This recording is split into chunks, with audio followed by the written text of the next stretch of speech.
So I'd like to just show you some of the some more of the inner details rebuilding the ISO Lele here. This is again stuff that you won't see in the finished car, but it is vitally important to how it's going to perform.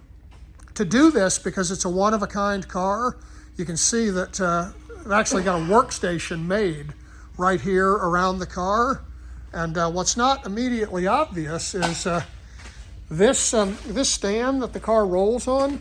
This has actually been purpose made. You see how it actually made this to fit into the suspension mounts here and back here and back. This jig is attached to the mounts that would have carried the suspension in the finished car.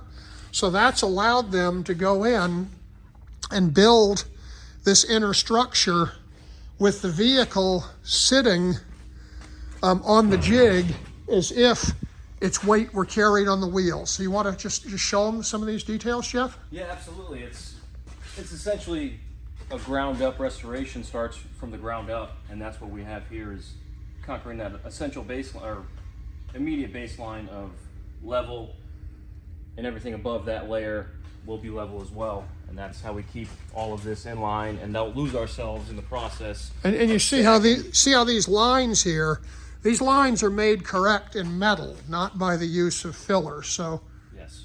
So that is really, really important.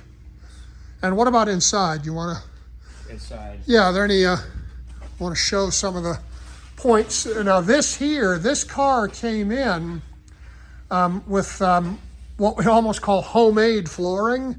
And all of this, the appearance of these floors, Jeff has made all this new. It's made from sheet steel, and this is all correct now. So this is it's a very good piece of work.